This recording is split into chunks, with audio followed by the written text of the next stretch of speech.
My name's John Morris, and I'm interviewing Professor James Lance today. This is the Sunday, June the 16th, 2013, and we're attending the 17th International Congress in Sydney, Australia. Some 40 years ago, when I was working as a junior doctor in Guildford in Surrey, my boss gave me this book. She knew that I was thinking about a career in neurology, and it was called A Physiological Approach to Clinical Neurology by James W. Lance. So it is really delightful, Jim, to find myself all these years later interviewing you, having used this book really to inspire me at this early stage in my career. I can't tell you what a pleasure it is to see that whole book. A number of American doctors have told me that it's been a great help to them in their boards and things like that. Yes, and the physiology, you know, that was so nice. So, Jim, we want to know a lot about you as a person, as well as your scientific interests. So start with your family and your schooling and so on. Well, I was born in Wollongong, which is a delightful seaside town, or city as it is now, and unfortunately suffered from asthma quite badly. And my father, on medical advice, sent me as a boy of 7 to board at a boarding school in the Southern Highlands near Moss Vale, in New South Wales. And this was a very good school. I had a miserable first year as a 7-year-old, a bit of homesickness, but then after that I had a very happy prep school time there. Then I went to Cologne Grammar for a few years and finished up at the King's School for a few years. And tell us about the change from one school to the other. They had a different emphasis, is that right? Yes, I think probably Tudor House and Cologne Grammar had a lot in common, with multiple activities of various sorts of cultural activities. But going from Cologne to King's was like going from Athens to Sparta, in that King's had a very strong military tradition, the cadet corps, sport and things like that, whereas Cologne Grammar had many activities. We even had our own newspaper, acted as reporters and set it up in an old-fashioned printer, distributed it regularly. And you were involved. You've always liked words, haven't you? I have liked words, yes. No, I did as a reporter, but I also did my course in setting it up with the old-fashioned linotype. Tell us about your physics teacher at King's. Yes, well, he was, in a sense, a sort of introduction to the scientific method for me. Science wasn't particularly strong at Cologne, but Mr. Bartlett was the physics teacher, and he taught us the experimental method. We had to set up the equipment ourselves. We had to discuss the rationale of the experiment, what it was designed to do, set up the equipment, record all the details, the facts and so on, then put down our interpretation and write it up almost like a little paper for a scientific journal. And that has stood me in good stead, I think, all my life. And then you went on to Sydney University? Yes, I was at St Paul's College, again, living away from home. I didn't really live at home again until I married. And I was at Paul's for the 5 or 6 years at Sydney University. And then actually went back there as a tutor and finally subwarden while I was doing research work with Peter Bishop, who had just come back from England and started the Brain Research Unit. Yes, yes. And then tell us how you got into neurology. Well, I'd always wanted to do medicine ever since I was 12, and I remember at that stage I got what was called an exhibition, which was a sort of consolation prize for not getting a scholarship, which was worth 5 guineas in those days. And apart from the 2 guineas I had to spend on the obligatory set of Shakespeare, which I still got, I spent all the rest on medical-style books. A.J. Cronin's The Citadel, Viewless Winds, The Healing Knife, the story of Axel Muntz, Why do you think you were interested in medicine? I mean, your father wasn't a doctor, was he? No. He ran a very successful department store in Wollongong. Did you have close relatives? No? Not really. My uncle by marriage was a physician at St Vincent's Hospital, but had no... What about your own family physician? Was he an inspiring figure? He was a lovely man, but I can't say that he inspired me in any scientific sense. No, I don't know where it came from. I've wanted to since that age, and Yes. I have no regrets now. So, getting back to your going into neurology, what were your early years of training in neurology? Well, could I go back a step further, perhaps, to talk about the interest in research in general before it became focused on neurology? Yeah. There were two people in my year of medicine who wanted to do research. One was Henry Harris and myself, and the professor of bacteriology, Hugh Ward, introduced us to Sir Howard Florey when he... Now, what sort of character was he? You met him and talked to him? I did. What was he like? Charming man, I found. Yes, yeah. And extremely sympathetic and helpful. He recommended that we could both go to Melbourne, where there's a very good physiology department, and do the honours course there, and then later go to Oxford, to the Sir William Dunn Institute, which he headed. And Henry Harris did this, and ended up as the chief of the William Dunn Institute, Regius Professor of Medicine at Oxford, was knighted and a Fellow of the Royal Society. Now, I guess didn't like what they were doing in Melbourne, so I went back disconsolate to Sydney. Fortunately, at that time, Peter Bishop arrived from overseas. He'd been studying neurophysiology with J.Z. Young in London. Right. Had already spent 4 years on the visual system, and had already achieved a considerable reputation by that time. I was interested in movement and movement disorders, and while I joined him in the first paper in order to use the machinery to learn how to drive the machinery, because of the early days of computers, and we were terribly thrilled when we got multiple channel lines on the oscilloscope and things like that. Can I ask you, this was obviously a very important phase in your life, because this you were trying out to see if you could do research. Now, was Peter Bishop's approach to let you have a go at something and perhaps guide you in the background, or did he set out a clear plan of action, this is the way to go? Well, a little of both, really.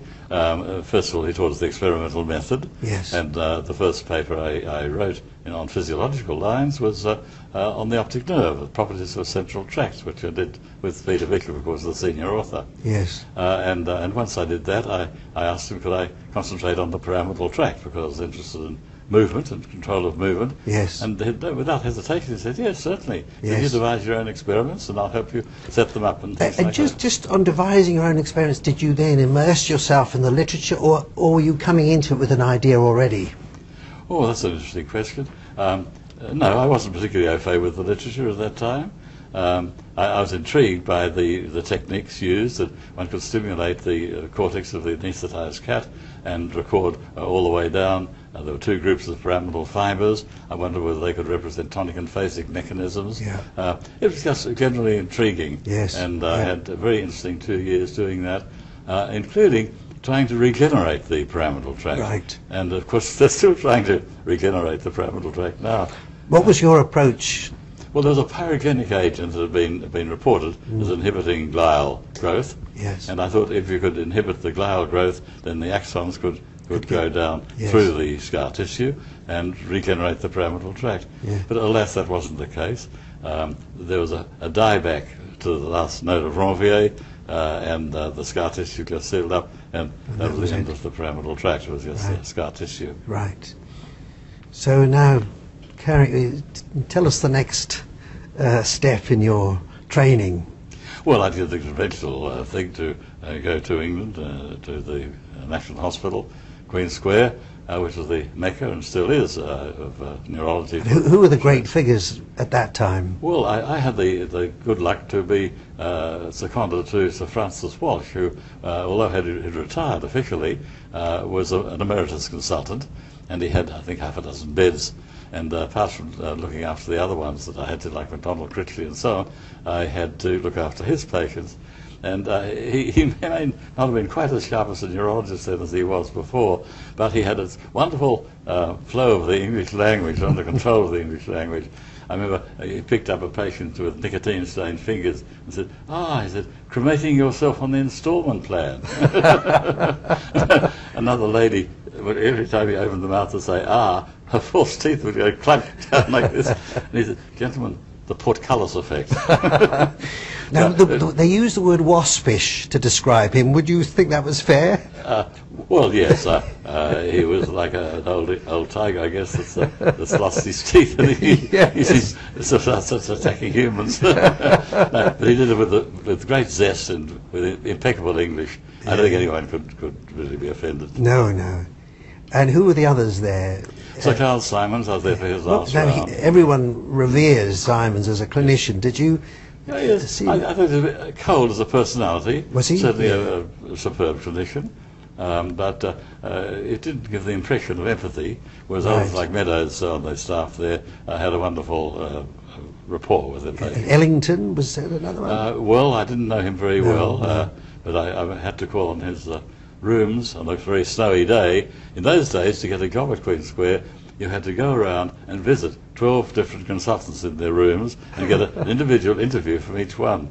And I remember he had by far the most elegant suite of anybody else, whereas Carl Simons had a rather conventional one in a conventional building with a rackety lift and so on. Ellington had this very elegant place, beautiful carpets and desk.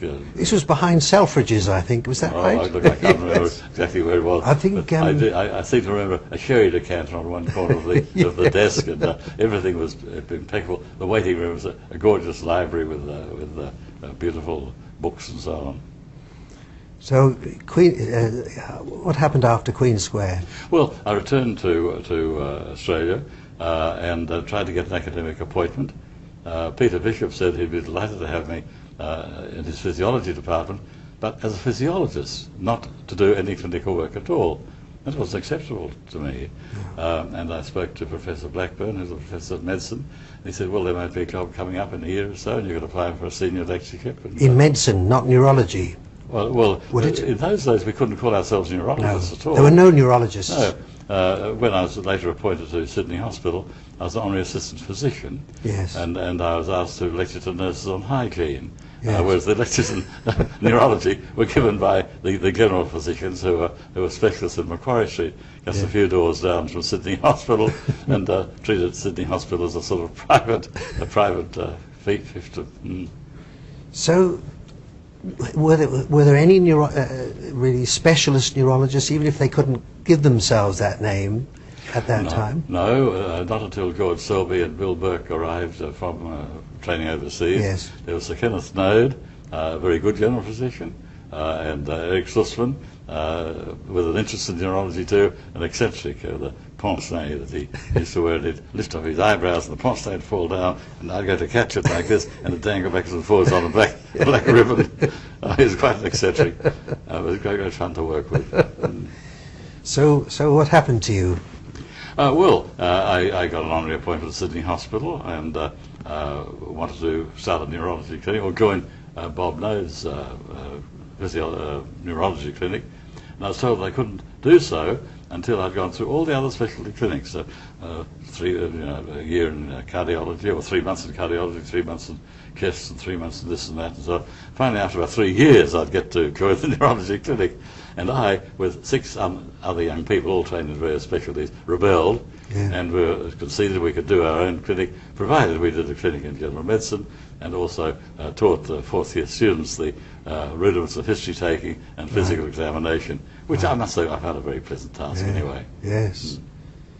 So how did you eventually get an appointment? At this time, Sydney Hospital was offered the opportunity of being rebuilt on the Prince of Wales site as the new Sydney Hospital. But the staff would not accept it. The reason being that the heads of each department in the new medical school would be the academics. And they were so used to the honoraries running the whole thing, the professor of medicine just had sort of one little place and would not be the senior physician until he was older than all the other honorary physicians. So it's quite done on seniority approach. It went on seniority and heavily based on private practice in Macquarie Street nearby the hospital. And when I heard that there was going to be a new medical school and Ralph Blackett was appointed the first professor of medicine, I immediately approached him and said, "Can I start a department of neurology?" Yes. And he was quite sympathetic, and he knew I was going to Boston at that stage. I had an overseas fellowship, Yes. and which Bob Note had kindly arranged for me. And I went to work with Ray Adams at the Mass General Hospital. Now, what was that like? Oh, it was marvellous, really. I had an opportunity to do clinical work, but also to start research work on a couple of projects of mine. And what was Ray Adams like to work with? Oh, he was a delight. Yeah. A lovely man. And he said one day, "Oh, Kim," he said, "I've got some interesting patients here for you to see. You're interested in movement disorders." And he introduced me to his patients. I think there were 4 of them at the time that had post-hypoxic myoclonus, as we now call it. I was very intrigued by this because when I was on the staff of Sydney Hospital, I'd had a patient with familial myoclonic epilepsy. Not a patient, I had 4 patients, descendants of this couple, which had this recessive gene. And I was intrigued by the fact that patients with myoclonic epilepsy would have a positive phase in which the limbs would suddenly jerk, but then a negative phase in which they'd fall to the ground, or their limbs would flop down. And I just couldn't quite work this out. Now, when I saw these patients of Ray Adams, it was exactly the same clinical picture as the familial myoclonic epilepsy.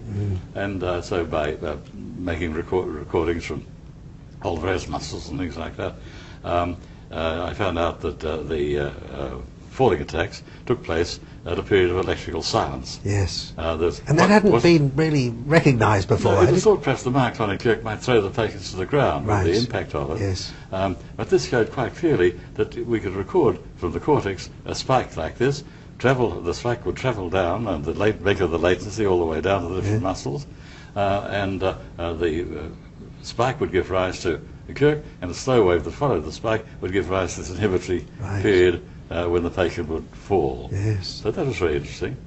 And later did some other work I can refer to later.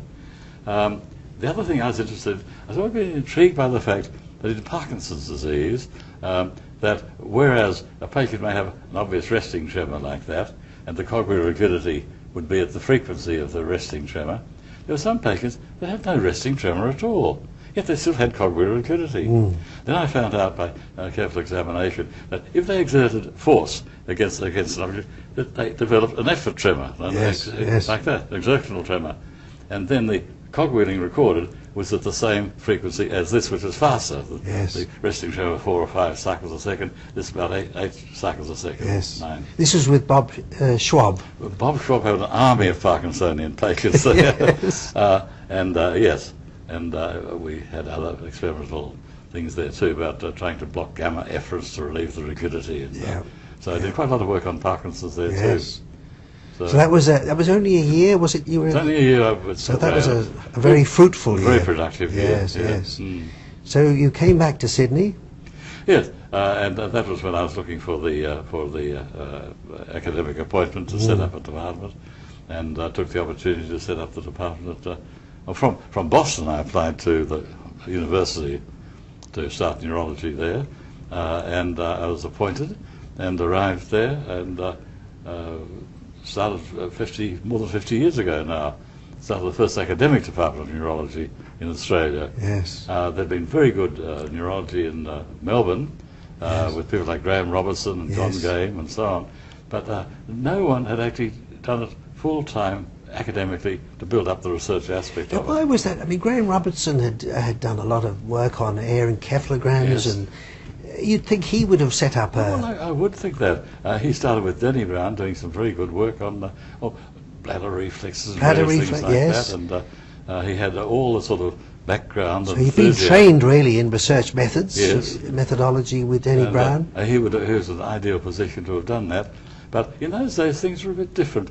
You'd have to give up the prospect of a fairly lucrative private practice or a really poorly equipped academic life and a poorly remunerated academic life. And there just wasn't a tradition of doing it. No. So you started that. Now, who were the first people you appointed to your department? You know, in terms of neurologists.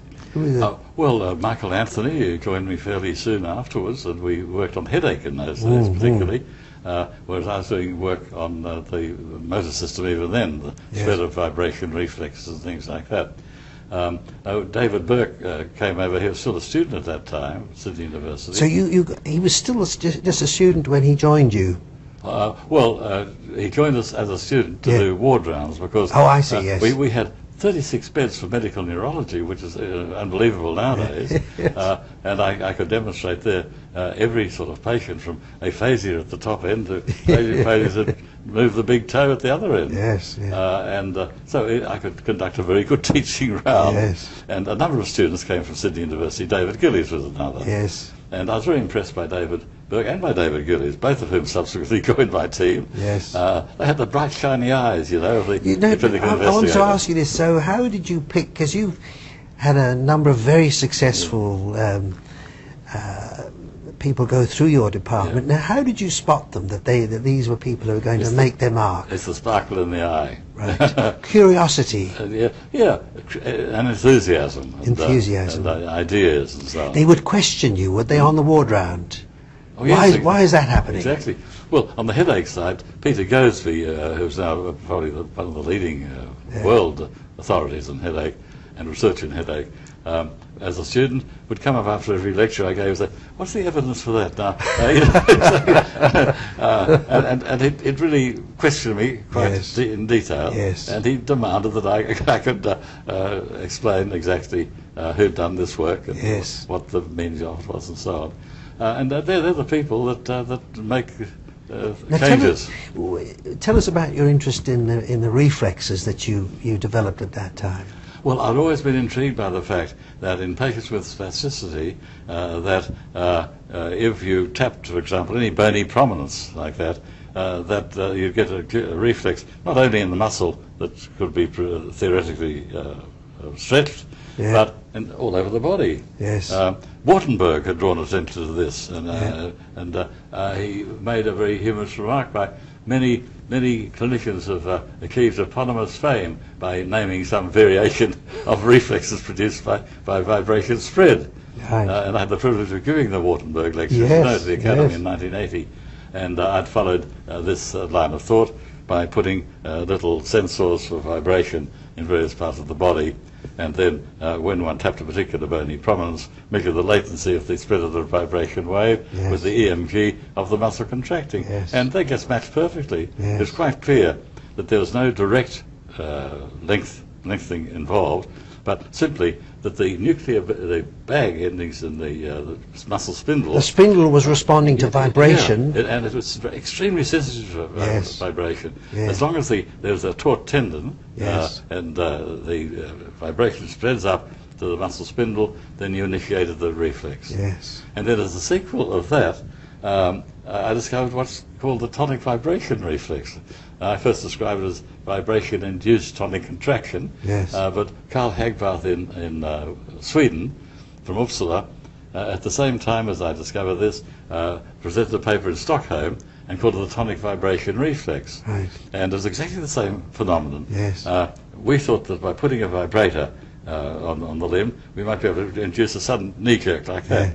But in fact, when the vibrator was applied, there's a very strange sensation of muscle contraction or spasm, and to our amazement, the leg just went up slowly like this. And that's the first time we had a tool to discover tonic mechanisms as opposed to phasic mechanisms like a knee jerk. And after all, the tonic mechanisms are what goes astray in Parkinson's disease and the spasticity. So that was very exciting. And I met Hagbarth at the first opportunity, and we invited him to Sydney. And in those days, again, hospitals were very generous with things. We had a hospital house near the sea in the Randwick area there at Coogee. And the hospital let us have that for Carl Eric Hagbarth for a sabbatical with us. And during that time he did some very nice work, and he taught David Burke the technique of intraneural recording. They're very delicate, where a little electrode is placed actually inside a nerve fibre. And this gave insight into all sorts of things like paresthesia, pins and needle sensations and so on. And that led to a very fruitful connection with Sweden. In the David Burke went over there to work with Hagbarth. And his own story is well worth treating too. He had a brilliant career, I think, in authority and the motor system. And funnily enough, we had another Swedish connection too, because we'd been interested in the neurochemicals in migraine. And a man called Lars Edvinsson in Sweden was an expert on chemical analysis of these transmitters like serotonin and so on. And Peter Goseby went there, first of all, sent specimens over to him in Sweden of before and after migraine attacks, of jugular venous blood and things like that, and found very interesting changes in some of these neurotransmitters. So that was our second close connection with Sweden. How did you manage to maintain a strong interest in two very different areas, movement disorders and headache? How did you manage to juggle your time? And well, look, I'd put a third one in too, and that's the collection of happy families. I don't know if you ever played a game when you were a little child where there's a sort of Mr. Budd the baker and Mrs. Budd and all the little Budds or whatever, yes. And you had to collect the happy family. Well, if I strike something unusual, then I've always wanted to follow it up and say, well, this is not a regular thing recognised by the textbooks. That and these would be picked up in your ward rounds or in a clinic? I had a very active clinical life. Or someone would tell you about it? Yes. Things like Harlequin syndrome, there's your patients originally, I think. We all had a collection of these patients with flushing and sweating on one side of the face. But neck-tongue syndrome, when people move the neck suddenly, they get a funny feeling in the tongue. And there have been a whole lot of things over the years, and the field of movement disorders of dystonia too. Yes. I had a very interesting family with what we called dystonic choreoathetosis, and that was different from the kind of dystonic movement that you get with a sudden startle or sudden noise. Yes. And this was a family. It was inherited as a dominant gene, and some of them actually had frank epilepsy, and others had these dystonic seizures when, for a matter of minutes or even hours, they were just quite unable to move. Yes. Precipitated by drinking alcohol, among other things. Yes. And then I found that there had been other families reported with this dystonic choreoathetosis, and a big Swedish family too. Yeah. And there are amusing anecdotes, like one was acting as a pallbearer at the time and had been drinking the death of his friend, and as he approached the cemetery, he developed one of these dystonic seizures like that, and he fell down and the coffin fell to the ground, and he was lay in a ditch, as the author said, paralysed by both alcohol and his condition. So anyway, it's very interesting, and I wrote up this particular family and distinguished it from another form of dystonia that I had reported actually for the first time, that comes on with activity. The more people walk, the more dystonic they become, like that, with co-contractive antagonistic muscles, and may even have to crawl along the floor because they can no longer walk. Now, I'm interested to know how you organise your time to pursue these things, because you were running a department, you were teaching, you were seeing a lot of patients. So you'd see something interesting. Would you then get someone, perhaps one of your registrars, to chase it up a bit, or would you do it yourself? No, I'd always do it myself. Yes.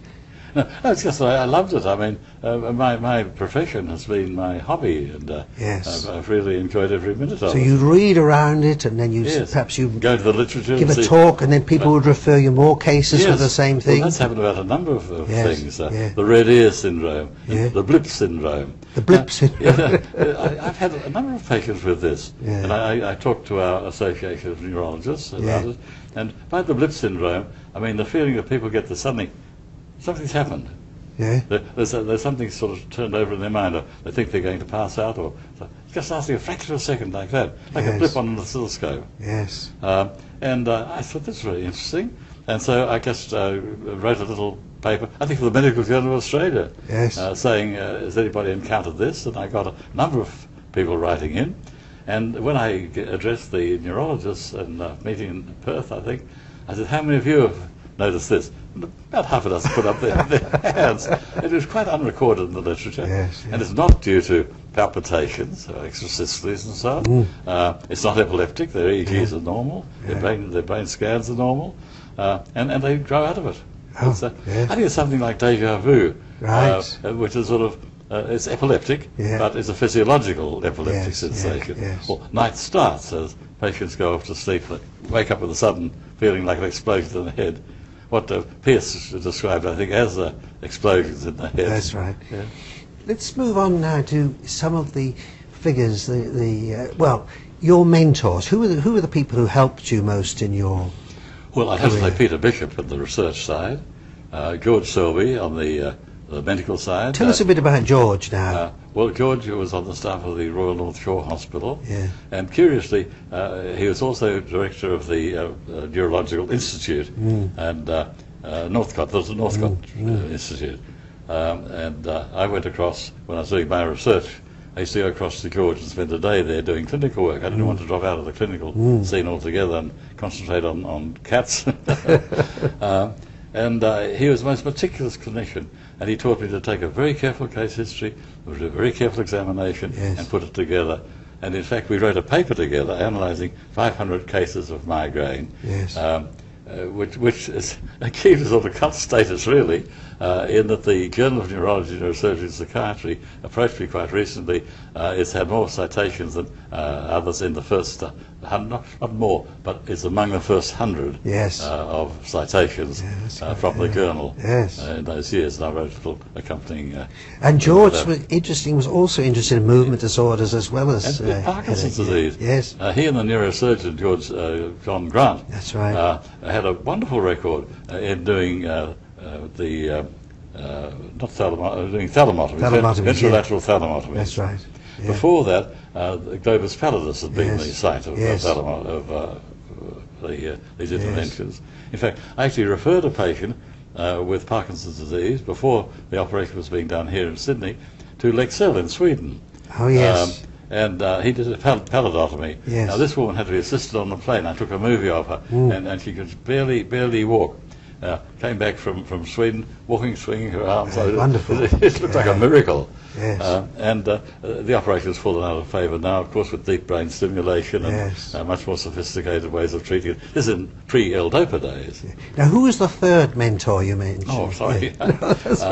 No, I'd have to say Ray Adams. Because he ran a lovely department. And what was it about him that was inspiring or? Look, I think it's just generally such a pleasant man with such an encyclopedic knowledge of neurology. Yes. He had an amazing memory, did he? Or? He approached it from a pathological point of view. He was virtually a pathologist as well as a neurologist, whereas I've always been more a physiological man. Yes. So I learnt a lot from him along those lines. Was he very different from Miller Fisher? Did you have much to do with? Oh yes, I attended Miller Fisher rounds when I first arrived there, because it had been suggested that I go in the stroke unit rather than the movement disorder unit. And Miller Fisher was a lovely man, but he was extremely meticulous and slow. Right. And I would stand by the bedside, shifting my weight from one foot to another, while he took this long, slow history of how the patient, exactly what the symptoms were, and then spent the time, demonstrating the symptoms and so on. So while I loved him as a man, I didn't want to work with him in cerebral vascular disease. But we subsequently saw quite a lot of it in Visit Australia too, and so I took up the movement. Now, there's something I've got to ask you, Jim. I think you have many claims to fame, but one of them is as a teacher. Now, tell us your approach to teaching. How do you capture people's interests? What's your technique? Well, I suppose in preparing lectures, I always used to get slides that I'd taken from various art museums and things like that, demonstrating neurological problems. Yes. And it's amazing that the number of things you can find that extensor planters. Appropriate. Yes. Now that's a lovely one. For those who are not familiar with neurology, one of the tests we always do is to stroke the outer part of the soul like that, and normally it goes down after the child starts walking age. The tail always goes down. If it goes up, it means there's a problem with the pyramidal tract and the upper motor neurone. In this this picture, Botticelli, is a picture of mother and child, and the mother is quietly stroking the soul of the infant Jesus, and you can see the toes going up, as it always does in babies. It only goes down later on. Well, that went over very well. So you use a sort of visual, a little bit of culture, visual stimulus, something to grab their attention. I tried to make it interesting. Yes. Every subject has an interesting aspect. And there's a natural humour to Yes. to things too. Oh, I think so. And I wanted to make lectures an enjoyable thing for the students to attend, which it mainly proved to be. But a lot of people have told me they went into neurology, having heard you talk about it. I thought, well, this has got to be interesting. Well, the other thing too, I used to demonstrate various abnormalities like Parkinson's and movement disorders and so on, dystonia in front of them. You'd mimic the... even unilateral Jacksonian epilepsy, I'd simulate everything short of incontinence. Who were the great figures in your era of neurology? Who were the ones that you felt made wonderful contributions that you admired? That's a question I wasn't prepared for. Maybe in movements, or what about David Marsden? Did you have much to do with him? Yes, I knew David very well. Well, again, he's a lovely man. I mean, most neurologists are lovely people. Yes. I disagreed with him about a number of points about they tending to group a lot of movement disorders together as dystonia, whereas I distinguished them as chorea, athetosis, and so on, and the different components which tend to be lumped together as dystonic phenomena. Yes. And in discussion of reflex myoclonus coming from the brain stem, we had arguments about this. Because he was very interested in physiology too, wasn't he? So he had a sort of similar approach to you. Exactly. No, I think we were good friends. We agreed to differ on some points. Yes. So, looking back on your career, are there things you'd have done differently, or? Look, I don't think so. I wouldn't mind a 20% discount. I don't want to be a youngster again. I just wouldn't mind a 20% discount to see what's going to happen in the next 20 years or so. Well, I think we're almost finished. Let me just see if there's anything else I haven't asked you. Oh, now, a very important one. I think something we all struggle with in clinical medicine is getting that balance right. You see people who have made a great success of their careers, but somehow haven't been happy. They just haven't achieved that balance. And we're all of us in this situation of somehow juggling teaching, research, clinical work, and then our families. So now you seem to be somebody who's made a success of that. Now, how did you do it? I had a calm life, John, really, in my work. I love my work. I have a lovely wife. I have 5 beautiful children. I have 19 grandchildren, which keep us all busy. You live near a beach? And exactly, we always lived in Sydney, which is a lovely city to live in. Yes. And there's swimming and surfing. So you could escape easily to exactly. leisure activities. Yes. If I had to write down my hobbies, I'd say read and breed.